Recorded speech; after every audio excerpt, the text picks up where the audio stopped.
Bueno, buenas tardes. Muchas gracias por el espacio a todos los universitarios de esta gran casa de estudio. Las palabras iniciales fueron muy... Ojalá esto se pudiera replicar en todas las universidades. Yo estoy actualmente estudiante de la Universidad Autónoma de México, aunque es una de las más grandes y con mucho saber. Creo que esa misma grandeza se ve limitada en lo que le llaman vacas sagradas, ¿no? Es más difícil tener unos espacios así en la UNAM, sobre todo promovidos desde la academia, aunque sí los hay, también son atacados porque, como todos sabemos, pues ahí el mismo sistema de gobierno de la UNAM está muy vinculado al PRI, ¿no? El que acaba de salir, el rector José Narro, pues durante más de 10 años fue el promotor primordial de los porros, su hijo en la Facultad de Derecho, fundador del grupo Apocalipsis, uno de los grupos porriles que son el símil a los halcones de 1968 y que actualmente siguen en la Universidad Autónoma de México.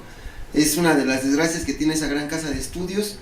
Yo lo veo, hago este comentario porque es un gran privilegio haber escuchado toda la participación que los pueblos en lucha hacen a esta universidad para apoyarlos en la colaboración de sus estudiantes, por lo cual felicito mucho a todos los que están el día de hoy aquí vinculándose con esta información. Bueno, nosotros como Comité de Sobrevivientes a la Tortura del caso Atenco somos gente que fuimos presa en los operativos del día 3 y 4 de mayo del 2006. Estos operativos, como ya lo han dicho, donde se aplicaron tácticas de guerra, fueron operativos de carácter militar, en donde todo lo que ocurrió no fue casualidad, sino es parte de una estrategia. La forma en que actuó la Policía Federal, los granaderos y todos los aparatos represivos que entraron en Texcoco y Atenco hace 10 años, pues son directrices que marca la Escuela de las Américas, donde se entrena a la contrainsurgencia en toda América Latina y donde el ejército gringo y israelí enseña a las policías latinoamericanas a reprimir y a golpear al pueblo que protesta, y donde incluso su lema de esta Escuela de las Américas es en latín: la culpa es del débil, ¿no? Es decir, que si a ti te pegan, tú tienes la culpa por ser débil. Ese es el lema de esta escuela, la Escuela de las Américas, donde se enseña a los grupos de élite de Policía Federal, Policía Contrainsurgente y al mismo ejército, no solo en nuestro país, sino en todos los países de América Latina. Es algo primordial que nosotros rescatamos como Comité de Sobrevivientes a la Tortura, esa memoria, que esos operativos tuvieron esas características. La policía entró con la misma estrategia con la que entra el ejército israelí a Palestina, o con la misma estrategia con la que entra el ejército norteamericano a Irak. Y una de esas tácticas precisamente incluso es el cuerpo de las mujeres como botín de guerra. Un mensaje de intimidación y de sometimiento hacia todo el pueblo, utilizando a las mujeres para ello, ¿no? Y utilizando la tortura sexual para inhibir la participación y la organización de las comunidades. Es algo de lo primero que rescatamos como Comité de Sobrevivientes a la Tortura, esta memoria. Y bueno, nosotros nos dimos a la luz el día 24 de noviembre del año pasado.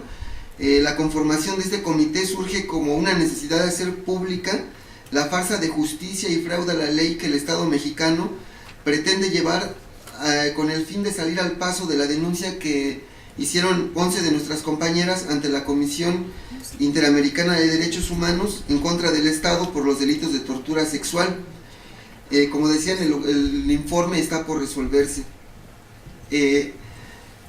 Ante estas denuncias que hicieron las compañeras y que le ha hecho bastante ruido a nivel internacional al Estado mexicano y al gobierno de Peña Nieto, pues el gobierno y el Estado mexicano ha optado por seguir utilizando el poder judicial para reprimir y revictimizar y hacer un fraude a la ley, procesando a 12 policías, 21 médicos legistas y un ministerio público por el delito de tortura y encubrimiento en las causas legales 55/13 y 166/14 del Juzgado Primero Penal de Toluca en el Estado de México, llamándonos a comparecer con amenazas de órdenes de presentación y multas al conjunto de compañeros que fuimos víctimas de la criminalización y tortura en procesos irregulares a los que fuimos sometidos más de 200 compañeros en el año del 2006. Como comité denunciamos que los mismos ministerios públicos que fueron la parte acusadora contra nosotros hace 10 años, hoy se hace aparecer como la representación social de las ofendidas en los delitos de tortura y encubrimiento. Esto es decir que las mismas personas con nombre y apellido, las mismas mesas de Ministerio Público que están en el penal de Santiaguito, casi 10 años eran nuestra parte acusadora, hoy dicen que son la representación social de las ofendidas. Cuando nosotros nos presentamos a Santiaguito, ellos nos reconocen, nos ven la cara y saben cómo nos llamamos porque han manejado nuestros expedientes durante 10 años, ellos como parte acusadora de todos los que fuimos detenidos hace 10 años. Y hoy esas mismas personas son la representación social de las 11 denunciantes. E incluso hay que recordar que ellas se fueron a las instancias internacionales por dilación, porque aquí en las instancias nacionales se hicieron como que nada había pasado, hasta que la presión internacional los obligó, fue que empezaron y quisieron con estas detenciones de estos 12 policías y estos 21 médicos legistas parar esas denuncias internacionales. Esto nos obliga a nosotros a conformarnos como comité de sobrevivientes de la tortura y denunciar esta fraude y esta farsa de ley. Denunciamos que estas causas mencionadas nos han obligado a participar en careos revictimizantes, al hacernos preguntas como cuántos golpes recibimos al sacarnos de las casas donde nos encontrábamos, cuántos en las camionetas, cuántos en los camiones en los que se nos trasladó al penal, cuántos al ingresar en la aduana del penal, qué secuelas dejaron en nosotros esa violencia generada por las distintas corporaciones policíacas que participaron en los operativos y cuántos amontonados iban a tu alrededor. Son algunas de las preguntas que nos hacen hoy a 10 años y en donde se nos dice que si no vamos a comparecer se nos va a llevar con órdenes de presentación o se nos van a dar multas de 120 días de salario mínimo. Denunciamos que dichos careos solo han dejado claro que la tortura es una práctica sistemática y continuada desde nuestra detención hasta el día de hoy, en que el juez encargado de los procesos se niega a dejar de solicitar estas órdenes de presentación para los compañeros que fuimos parte de la tortura. Se empeña en un juicio fraudulento, donde el gobierno y sus ministerios públicos son parte y juez y lo único que pretenden es simular justicia y procesar a los más bajos niveles de una cadena de mandos que se niegan a investigar. Pretenden dejar impunes a los verdaderos responsables intelectuales y políticos desde el nivel municipal, donde se encuentra Nazario Gutiérrez Martínez, presidente municipal interino de Texcoco y hoy nuevamente presidente municipal, Raúl Alberto Castrejón Núñez, su procurador de justicia de Texcoco, Pascual Pineda Sánchez, presidente municipal de San Salvador Atenco, y a nivel estatal encontramos personas como Wilfrido Robledo Madrid, exdirector de la Policía Federal Preventiva y excomisionado de la Agencia de Seguridad del Estado de México, ACE, Abel Villicaña Estrada, Procurador General de Justicia, Humberto Benítez Treviño, Secretario General de Gobierno. A nivel federal encontramos a Vicente Fox Quesada, expresidente de México, Daniel Cabeza de Vaca, Procurador General de la República, Eduardo Medina Mora, Secretario de Seguridad Pública, Carlos Abascal Carranza, Secretario de Gobernación, Miguel Ángel Yunes, Secretario Ejecutivo del Consejo Nacional de Seguridad Pública, Genaro García Luna, Director de la Agencia Federal de Investigación, AFI, Aurelio Vargas, Jefe de la Policía Federal Preventiva, y el entonces Gobernador del Estado de México, Enrique Peña Nieto. Es tedioso esta lista de nombres, pero precisamente es lo que ellos pretenden que nosotros olvidemos. Ellos pretenden que estos nombres queden borrados de la historia, se conviertan en archivo muerto y que únicamente se juzgue a 21 policías y a 12 médicos legistas. Esa es la intención de estos procesos, por eso nos conformamos como comité, por eso seguimos denunciando y retomando lo que decían las compañeras de la ley Erubiel. Precisamente todo esto lo hicieron sin ser legal, se brincaron la legalidad, pero ahora lo quieren hacer además legal. Quieren hacer que esta cadena de mandos que yo acabo de mencionar es la que exigimos que sea investigada y es la que ellos se niegan a investigar, aunque están obligados. Con la ley que acaban de aprobar pretenden quitarse esa obligación. y que esas exigencias ya sean totalmente nulas. Nosotros, como Comité de Sobrevivientes a la Tortura, principalmente lo que estamos haciendo es reivindicar la organización como un proceso colectivo y el más lógico y congruente para hacer frente a esta represión, a esta criminalización primero, a la lucha social, y esta legalización a la tortura y a la represión. Como Comité de Sobrevivientes a la Tortura nos negamos a olvidar lo que vivimos, pero no nos quedamos en el papel de víctimas, no decimos pobrecitos de nosotros, nos golpearon y somos víctimas, sino queremos jugar el papel de sujetos activos de una comunidad con memoria histórica, y que nuestra experiencia sirva para dejar un precedente histórico y que la gente no olvide eso, ¿no? Que lo que se hizo en Atenco hoy se quiere replicar en todo el Estado de México con esta nueva ley, y que recordar que esta ley, como decían, tiene destinatarios. Atenco es uno de ellos, pero los destinatarios de esta ley son todos los pueblos que están defendiendo y que han parado el despojo de esos proyectos neoliberales. Al inicio el profesor hizo un listado de varios proyectos que el pueblo organizado ha frenado y que la organización los tiene ahí parados. Precisamente esta ley va destinada para todos esos pueblos que están en lucha, que están defendiendo el despojo, más bien están en contra del despojo de los territorios y de los recursos naturales.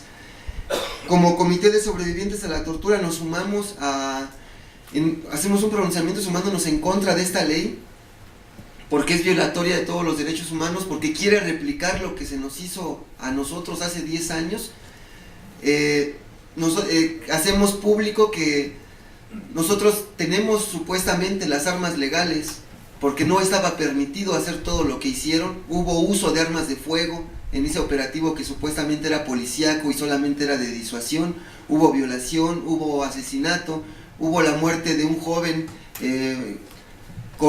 Javier Cortés, de 14 años, de las poblaciones de Texcoco, que murió a quemarropa por un disparo de policías. Hubo la muerte de otro compañero, Alexis Benumea, de la Facultad de Economía, que murió 40 días después por el impacto de un gas lacrimógeno que le provocó exposición craneal, cuando los mismos protocolos de la policía dicen que para usar ese tipo de armas, incluso aunque no son letales, el uso correcto de un gas lacrimógeno es en una parábola, para que llegue, y lo que se busca es dispersar.